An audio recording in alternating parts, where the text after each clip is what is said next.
everyone, welcome back. I'm going to be showing you what is, I think, my new absolutely favourite continuous granny square to make. I really love how this one has been working up.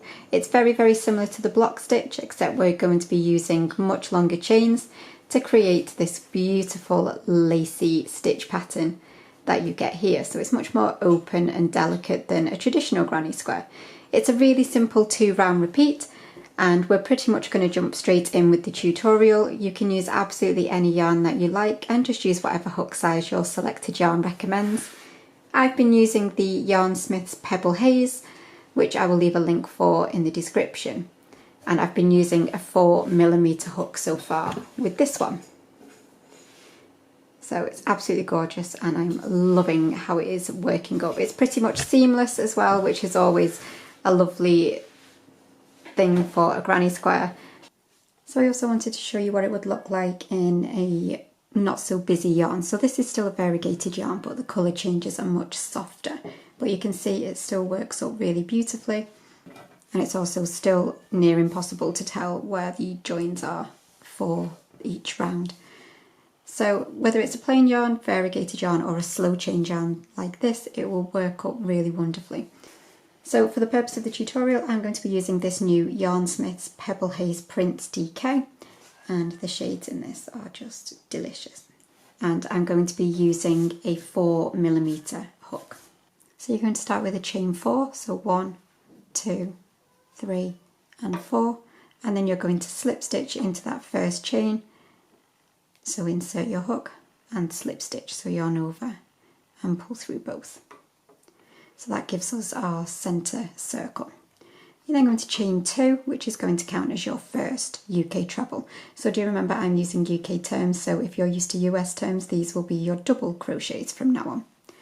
So yarn over, insert back into that centre circle, yarn over and pull up, yarn over, pull through 2, yarn over, pull through 2. So that's your first proper treble. You want one more in there as well. And then we want to create a corner space, so we're going to chain 2, and then you want 3 trebles again, all worked into that centre circle. 1,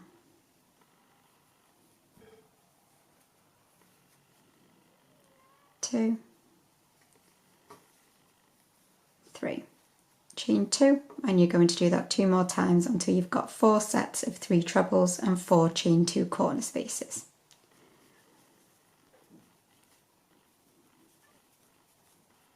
And then make sure that you always do your final chain 2 before you secure your round. So you'll insert your hook into the top of that chain 2 that you did at the beginning of this round and slip stitch. So that is the first round done, and we're now going to move on to one of the lacy rounds. So you're going to turn your work and slip stitch back into that corner space, like so. You're then going to chain 5. And then back into that same corner space, you're going to put a UK double, or in the US these will be your single. So insert, yarn over and pull up, yarn over, pull through both. Chain 5, and then you're going to skip across your group of trebles into your next corner space and do a UK double. Chain 5, it's a very quick round this one. Back into that same corner space, you'll do a UK double. Chain 5, skip across your group of trebles to your corner space and double. 3, 4, 5. So you're chaining 5 each time, and then a UK double. Skip across your trebles and double. So if you just carry that on all the way around, and you're always creating these little loops in your corner spaces, and then they look slightly longer around the edges. So you'll do your final chain 5, and then you're going to slip stitch to the very first chain in that chain 5 that you did as we started. So insert your hook into that first chain just here, and slip stitch. So that is how you will look after round 2. So again, now you're going to turn your work and you're going to slip stitch back under these chains just here. So you'll slip stitch and then you're going to chain 2, which is going to count as your first treble. And then under these chains you're going to put 2 more trebles, because each group will be a group of 3, and the chain 2 counted as the first group. It has the first treble, sorry. So that is your first group of trebles for this straight side. We're then working under this loop here, which is our corner space. Now, as you're starting or just getting yourself familiar with the pattern, you might want to pop stitch markers into each of those corner spaces just to keep tabs on exactly where you need to be doing your corner stitches. So into each corner space you will do 3 trebles, so you're working under those chains. So 1, 2 and 3. You want to create a corner, so you'll chain 2, and then back under these same chains that you've worked the first half of your corner, you'll work 3 more trebles. 1, 2 and 3. And then again we're working along a straight side, so you'll go straight under that lot of chains and do your 3 trebles. 2 and 3. And then again we're at our corner space. So you can always tell the corner space because the two doubles are worked in together, and then that loop just sticks up a little further than the ones on the straight sides. But like I say, use stitch markers to mark your corners. So your new corner will be 3 trebles, chain 2 and 3 trebles, all in that same chain.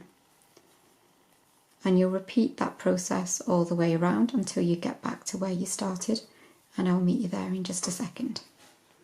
And once you've completed that final corner, you're going to slip stitch to that first chain 2 that you did at the beginning of the round. So insert your hook into that top chain and slip stitch. So that is how you should be looking after round 3. So a nice granny stitch round. And then again you'll turn, and this time we're not going to be slip stitching into a corner space because we're actually just at a space between our groups of trebles, but you will always just slip stitch back to the space that's just next to the set of trebles that you've just finished once you've turned, and you will chain 5. And then again skip whatever group of trebles you've got. We're heading straight into a corner, so you will UK double, chain 5, and then back into that same corner space you'll do the next double. So you've always got that full loop worked all into the corner space. Stitch marker in there if you're marking your corners. Chain 5 and then skip your group of 3 trebles and you'll double into the space in between. Chain 5 and again double crochet in between your group of trebles. Chain 5 and then again you'll be at your corner space where you will double, chain 5 and double all in the same space, and again pop your stitch marker in, and you're just going to repeat that process all the way around. And then again with your final chain 5, and then you will slip stitch into that first chain from the beginning of this round.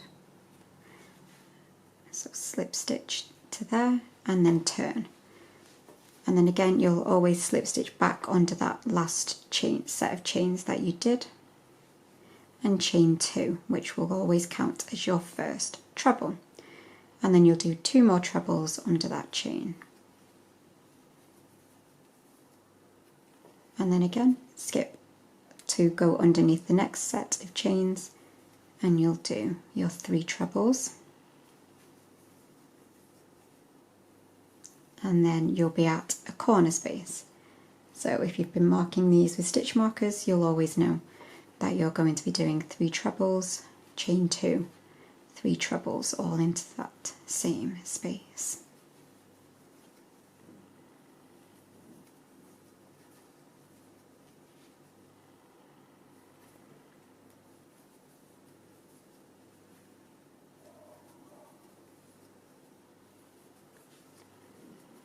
And then again, you'll be working down your straight side, so you'll have 3 sets of trebles to complete, and then you'll be at your next corner space. So once again, you'll do that all the way around. Again, once you've completed your final set of 3 trebles under your last set of chains, you'll slip stitch to the top of that beginning chain 2 to close off the round.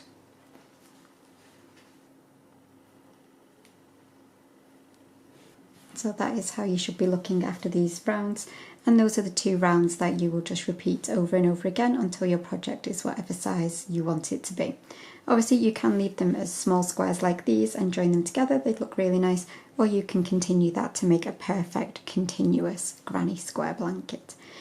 But that is it for the tutorial. I really do hope that you've enjoyed this one. If you have, please do remember to give it a thumbs up and leave me a comment to let me know what you think. But I will see you for another tutorial really soon. But thank you as always for watching, and bye for now.